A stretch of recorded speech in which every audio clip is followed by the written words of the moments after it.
कत्ल। पाकिस्तान में होने वाला वो जुर्म है जिसकी सजा तो मौत है, मगर फिर भी रुकने में आना तो दूर, इसमें हर साल 5% तक का इजाफा होता है।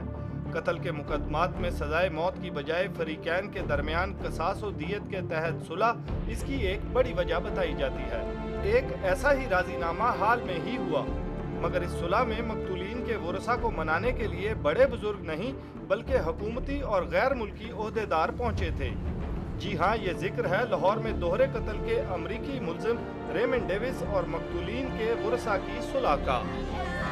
अमरीकी CIA contract agent Raymond Davis सरेआम 2 पाकिस्तानियों को कत्ल करने के बाद न सिर्फ मुकदमे से बरी हुआ बल्कि खुफिया तरीके से घर पहुंचा दिया गया। रेमंड डेविस कौन था, वो यहाँ क्या कर रहा था, इसने 2 पाकिस्तानियों को बरलबे सड़क क्यों मार डाला और मुल्जिम कानूनी तकाजे पूरे किए बगैर कैसे हमारे मुल्क से निकल गया। पुलिस अफसरों ने आज भी इस मुकदमे की मिसल की तरह अपनी ज़बानें सील कर रखी हैं, मगर आपके लिए हमारी तफ्तीश हाजिर है।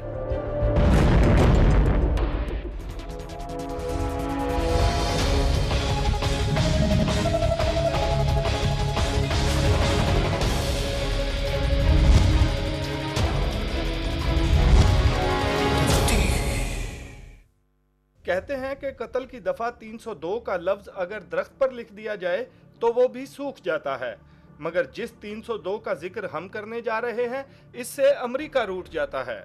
हमारी मुराद 27 जनवरी के रोज लाहौर में होने वाले दोहरे कत्ल की वारदात से है, जिसका मुल्ज़िम CIA का कॉन्ट्रैक्ट एजेंट रेमंड डेविस था। अमरीकी बाशिंदे ने सरेआम 2 मोटरसाइकिल सवार पाकिस्तानियों को न सिर्फ बेदर्दी से कत्ल किया बल्कि मौका वारदात से फरार होने की कोशिश भी की। किस्मत और अवाम ने इसे ज्यादा दूर भागने का मौका नहीं दिया, हम अगर हमारी हुकूमतें इसमें जरूर कामयाब हुई। मुझ जैसा तो पकड़ा जाएगा, वो कैसे चला गया इस बात की हमें भी समय, हमारा भी सर से उससे ऊपर चली गई है। जो उसका निकलना है ना, वो हमारे हुक्मरानों की बेहसी है सर। बड़े प्यार से उसको जब अफगानिस्तान पहुंच गया तो आवाम को बता दिया भाईजान अस्सलाम वालेकुम, खुदा हाफिज़, वो चला गया। इससे कबल के हम रेमंड डेविस के दोहरे मुकदमा कत्ल की तफ्तीश शुरू करें, हमें सबसे पहले जानना होगा कि दोनों नौजवानों के कत्ल का ये वाकया कैसे रूनुमा हुआ, वजह कत्ल क्या थी और मुल्ज़िम का मौक़िफ़ क्या। इस तरह हम आइंदा तफ्तीश के नुकात को न सिर्फ बेहतर तौर पर समझ पाएंगे बल्कि इस बात का भी वाज़े अंदाज़ा कर सकेंगे कि कौन कितना सच्चा है। तो चलिए तफ्तीश का आगाज़ करते हैं 27 जनवरी की दोपहर मौका वारदात से।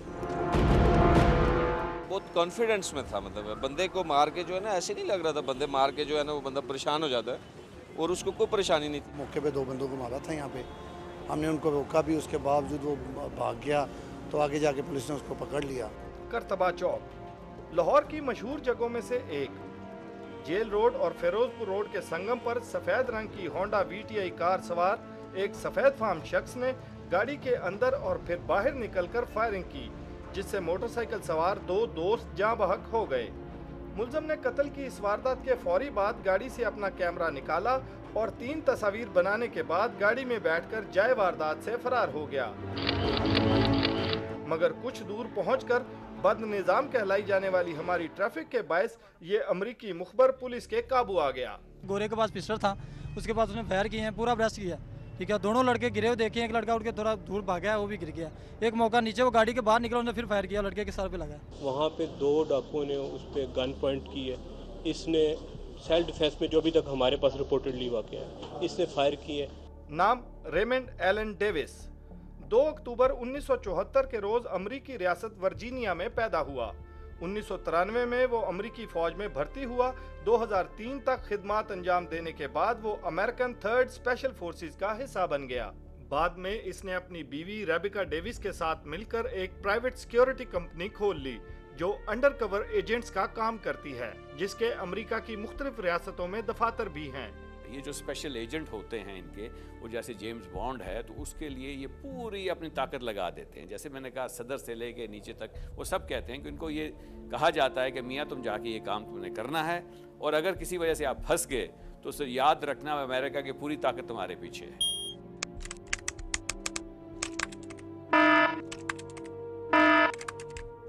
After 9/11, business boom.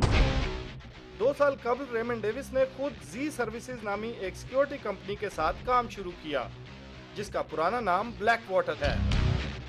CIA के बतौर कॉन्ट्रैक्ट एजेंट रेमंड डेविस ने अफगानिस्तान में भी काम किया। 2009 में वो पाकिस्तान आया। यहाँ वो पेशावर और इस्लामाबाद समेत मुख्तलिफ शहरों में स्पाई मिशंस पर रहा। 20 जनवरी के रोज वो लाहौर पहुँच गया था।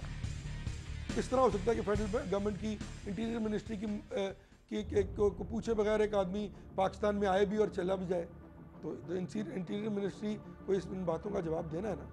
अमेरिकन हो या दूसरे ममालिक ऐसे हैं जिनको वो इस्तेमाल करते हैं जो कि डायरेक्ट एम्प्लॉय नहीं होते, उनकी डिप्लोमेटिक लिस्ट पे भी नहीं होते, उनको ऐसी चीज़ें असाइन कर दिए जाते हैं, ऐसे काम करने को कहा जाता है जो कि एक नॉर्मल डिप्लोमेट नहीं करेगा।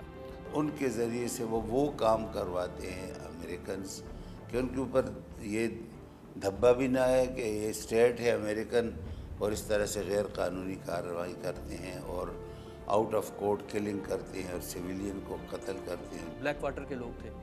ये सिहाला कॉलेज में इन्होंने एक बड़ी बिल्डिंग पे कब्जा किया हुआ था, जहां आप जहां गैर मुल्की का जाना, कैमरा लेके जाना या असला लेके जाना पाबंदी है जिस पे, और जो say about 3 kilometre away from atomic plant. Raymond Davis अकेला अमेरिकी खुफिया एजेंट नहीं जो पाकिस्तान आया, बल्कि पिछले चंद सालों के दौरान सैकड़ों अमेरिकी अंडरकवर एजेंट पाकिस्तान आते जाते हैं।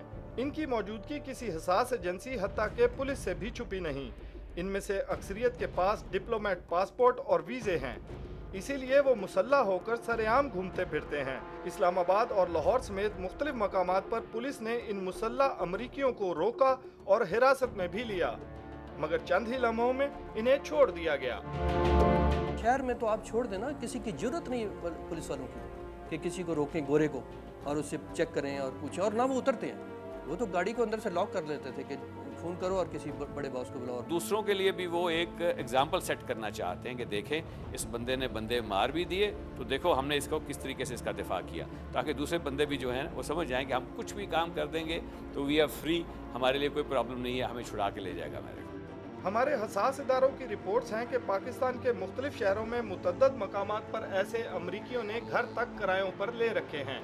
बावसूख ज़राए के मुताबिक इन घरों में जासूसी के जदीद तरीन सिस्टम और आलात भी नस्ब हैं। अगर सच कहें तो यही अंडरकवर एजेंट्स कहलाते हैं। रेमंड डेविस भी इनमें से ही एक था। ये तो मसला यही था कि एक स्टेट एजेंट ने हमारे मुल्क के अंदर जासूसी की है, जासूसी का मुर्तकिब हुआ है और हमारे 2 शहरियों को भी कत्ल किया है। रेमंड डेविस उनका एक नुमाइंदा था जिनकी इन लोगों की गुंडों की ड्यूटी है कि पाकिस्तान में जितने हसास मकामात है या जहां ऑपरेशन करना है, एक तो उनकी मालूमात इकट्ठी करें और दूसरा हम लोगों में ऐसी तफरीक पैदा करे जिसमें धड़ाबंदी से उनको फ़ायदा हो। रेमंड डेविस के पुलिस को दिए गए तहरीरी बयान के मुताबिक वो लाहौर के रास्ते समझने के लिए अमरीकी कौंसलेट से निकला। ताहम हमारी तफ्तीश के मुताबिक रेमंड डेविस के बयान का आगाज ही झूठ पर मबनी है। वो अमरीकी कौंसलेट से नहीं बल्कि स्कॉच कॉर्नर अपर माल के एक घर से निकला था।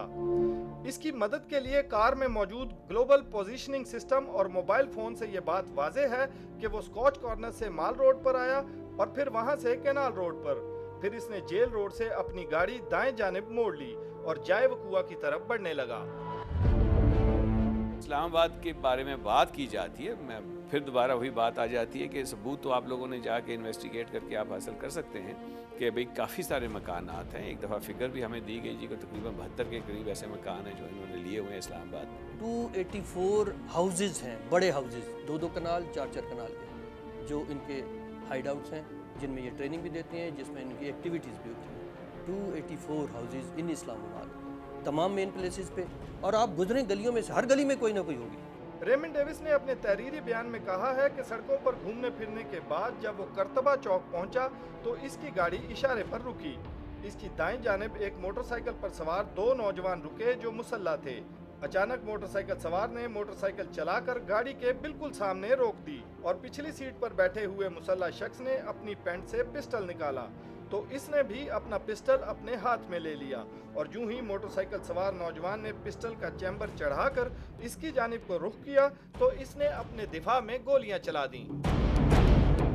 3 गोलियां चलाई हैं गाड़ी के अंदर से, फिर बाहर से गाड़ी से निकल के बाहर जाके जो फैज़ान ज़ख्मी होकर चला गया है, तो वो तो इसको मार नहीं रहा था, वो तो चला गया, उसको गिरा के ऊपर से 6 गोलियां मारना, तो ये तो कोई सेल्फ डिफेंस नहीं है, क्योंकि वो तो कोई ऑफेंस नहीं कर रहे थे। रेमंड डेविस की मुबैना हिफाजत खुद इख्तियारी में की गई फायरिंग से जाँ बहक होने वाले दोनों नौजवान फैज़ान हैदर और फ़हीम शमशाद आपस में गहरे दोस्त थे।